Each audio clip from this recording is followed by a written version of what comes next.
In the previous video, we took a look at embedding a Tableau dashboard with the JavaScript API.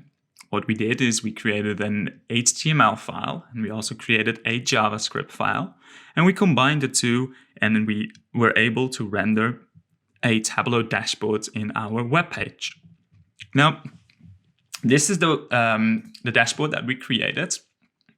So we can see the actual dashboard showing up here. However, there's a little bit of a problem that we have. And that is, if I go to my example here in Tableau Public, is that this dashboard not only has the map that we also see in our page, it also has the bar chart and the filters. Now, this is something that I realized when we started building this. And this doesn't happen too often, but it doesn't load everything here. That's probably because of the sizing of the actual element. So what we can do is we can actually set some properties on in the options object here to tell it what are the actual sizes that we want to use. So we can set the width and the height of the actual viz in here. Now, that is a good start to actually take a bit of a better look at the documentation.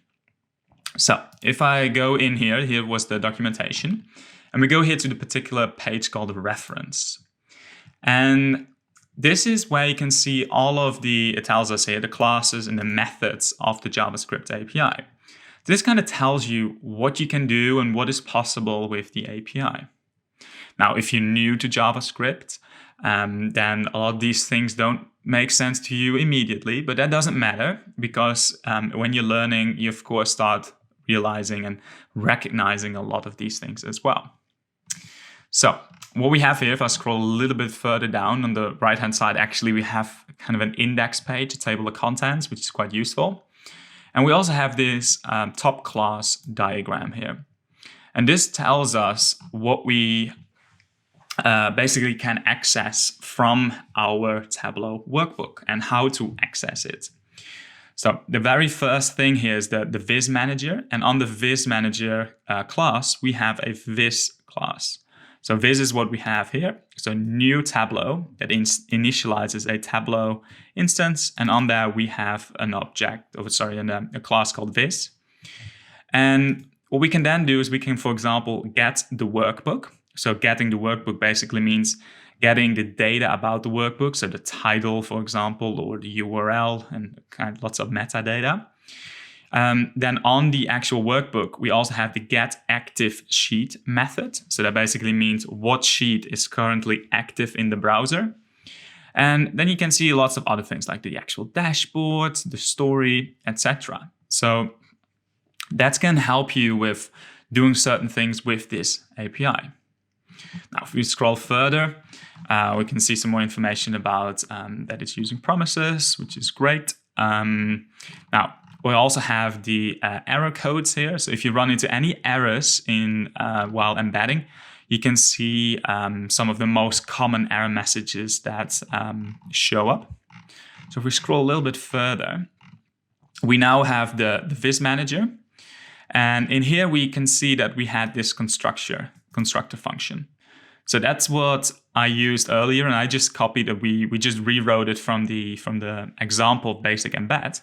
But here we have the viz class, and viz needs a DOM node, which is this container div, which relates to something on the web page, the URL, which is a string, which is correct, and you can pass it some options. And those options are the ones that we are interested in because we want to resize our dashboard. So if we scroll a little bit further, we can see, okay, these are like the methods that are possible on the actual viz. But now here we can see the viz create options. So it defines options that are specified. So those are the ones that we see here on the left-hand side in my options. So what I can do is it tells me first the name and what data type it needs to be. So here we can see hide tabs is a bool, and we already passed it true, so that means we want to hide it. Now again, in Tableau Public hiding the toolbar, for example, is not possible, but in Tableau Server and Tableau Online, that is. Now, if we scroll a little bit further, we can see the height and the width here. So We can set this to whatever we want. So if we go to my dashboard and we set, first of all, let's set a height and let's set that to 800. Make sure you put a comma at the end. And if you then hit save, you will see that it starts resizing this one. Now, if we then do width as well, and let's set width also to 800. There we go. So now you can see we almost have the same dashboard. We have the map followed by our bar chart here, but we're still missing kind of the filters. So let's make our dashboard a little bit wider. So let's set this to say 1000 and I'm hitting save. And now we can see the dashboard nicely shows up. So we have the map, here we have the map and the bar chart and the filtering. Okay, so let's go back to the documentation and see what else we can do. So we can set the height, we can set the width. Another thing that is really interesting is the device. So what Tableau is doing by default is if I open this website on my mobile device, it automatically shows me the phone layout. Okay? So if not specified, it defaults to loading a layout based on the smallest dimension of the hosting iframe. So the iframe in this case will be very small, of course, if you have a phone. So it will show you the phone layout. But you can also pass that function in if you want. So I can go here and I can say device. Now I'm not certain if I actually created a really nice mobile layout, but I can say mobile and then I can close it off. And now it will start rendering. Yeah, I didn't really do anything with mobile. So you can see it doesn't render any mobile, but we can also set desktop and then it will render the desktop. Now I didn't set any mobile or desktop. I think I just used the default one. So that's why it doesn't render it. But if you have any of those device specific layouts, you can use those in here as well. Now, other things, we can set filtering. So that means the moment someone opens up the dashboard, it starts filtering. On first interactive here, that is one we already have. And this says that it's a callback. Now a callback is a function. So here we can see on first interactive, when that happens, it executes this particular function. And it basically logs, hey, my dashboard is ready. Now, what we can do is, for example, we also have on first interactive, but we also have on first size known.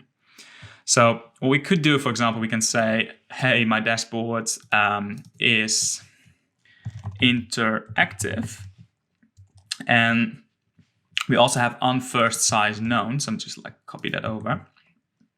The first time when it knows the size, so it tells us here, a function that's invoked when the size of the viz object is known.